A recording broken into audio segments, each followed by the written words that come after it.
നമസ്കാരം.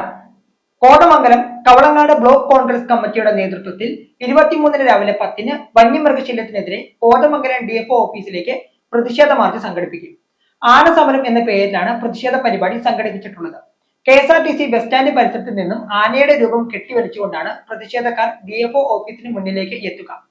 കോതമംഗലം നിയോജക മണ്ഡലത്തില് 8 പഞ്ചായത്തും ഒരു നഗരസഭയുമാണ് ഉള്ളത്. അസംബ്ലി നിയോജക മണ്ഡലത്തിൽ ഈ 8 പഞ്ചായത്തുകളില്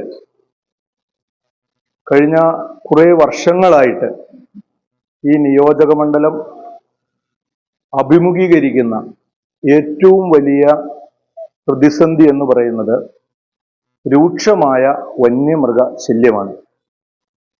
വന്യമൃഗ ശല്യം നേരിടുന്ന 8 പഞ്ചായത്തുകളിലെ 5 പഞ്ചായത്തുകളും ഈ വന്യമൃഗ ശല്യം നേരിടുന്ന പഞ്ചായത്തുകളാണ്. കോട്ടപ്പടി പഞ്ചായത്ത്, പിണ്ടിവന പഞ്ചായത്ത്, കീരമ്പാറ പഞ്ചായത്ത്, കുട്ടമ്പുഴ പഞ്ചായത്ത്, കവളങ്ങാട് പഞ്ചായത്ത്.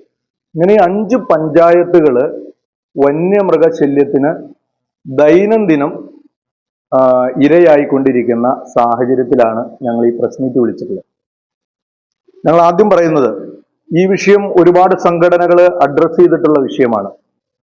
കോതമംഗലത്തായാലും എറണാകുളം ജില്ലാ ഭരണകേന്ദ്രത്തിന് മുമ്പിലായാലും സെക്രട്ടേറിയറ്റ് നടയിലായാലും സംസ്ഥാനത്തെ വിവിധ ജില്ലകളിലുമൊക്കെ ഈ വിഷയം പലരും അഡ്രസ് ചെയ്തിട്ടുള്ള വിഷയമാണ്.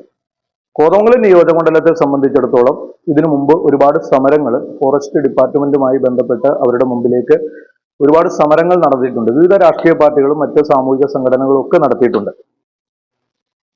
ഞങ്ങളും ഇതിനു മുമ്പ് പല സമരങ്ങളും ഒക്കെ സംഘടിപ്പിച്ചിട്ടുണ്ട്.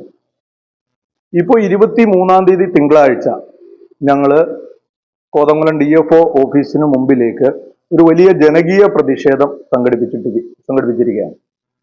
രാവിലെ 10 മണിക്ക് KSRTC ബസ് സ്റ്റാൻഡ് പരിസരത്ത് നിന്ന് ഞങ്ങളൊരു ആനയെ മുൻനിർത്തിക്കൊണ്ട് DFO ഓഫീസിന് മുന്നിലേക്ക് ഒരു പ്രതിഷേധ പരിപാടി സംഘടിപ്പിച്ചിട്ടുണ്ട്. അത് ഉദ്ഘാടനം ചെയ്യുന്നതിന് ബഹുമാനായ മൂവാറ്റുപുഴ MLA അഡ്വക്കേറ്റ് മാത്യു കുഴൽനാടനാണ് എത്തുന്നത്. ഈ നിയോജക മണ്ഡലത്തിലെ വന്യമൃഗശല്യത്തിന് ഇരയായിട്ടുള്ള അതുമായി ബന്ധപ്പെട്ടുള്ള മുഴുവൻ ജനസമൂഹത്തിന്റെയും പിന്തുണയോട് കൂടിയിട്ടാണ് ഞങ്ങൾ ഈ സമരം സംഘടിപ്പിച്ചിട്ടുള്ളത്. ഒരു രീതിയിലും മനുഷ്യനെ ജീവിക്കാൻ പറ്റാത്ത രീതിയിലാണ് കോട്ടപ്പടിയും പിന്നിവനയും കവളങ്ങാടും കുട്ടമ്പുഴയിലുള്ള ആളുകളുടെ ജീവിതം. ഇത് കണ്ടില്ല എന്ന് പറയാൻ MLAക്കോ അല്ലെങ്കിൽ സർക്കാരിന് സാധിക്കില്ല. എന്നാൽ നല്ല ജനകീയമായ ഇടപാട് മാത്രമല്ല, കുറെ ഗവൺമെന്റ് ശാസ്ത്രീയമായി അതിലൊക്കെ കാരണങ്ങളുണ്ട്. അപകടം ഉണ്ടാകുമ്പോൾ മാത്രം വന്യമൃഗശല്യത്തെ കുറിച്ച് ചർച്ച ചെയ്യുകയും മാധ്യമങ്ങളിൽ പ്രതികരിക്കുകയും ചെയ്യുന്ന MLAയും സർക്കാരും അപ്പോൾ നൽകുന്ന ഉറപ്പുകൾ പിന്നീട് പാലിക്കപ്പെടാത്ത സാഹചര്യമാണ് ഉള്ളത് എന്ന് നേതാക്കൾ വിശദമാക്കി. ബ്ലോക്ക് കോൺഗ്രസ് കമ്മിറ്റി ഭാരവാഹികളായ ഷമീർ പനക്കൽ, ബാബു ഏലിയാസ് എന്നിവർ പത്രസമ്മേളനത്തിൽ പങ്കെടുത്തു. M4 മലയാളം, കോതമംഗലം.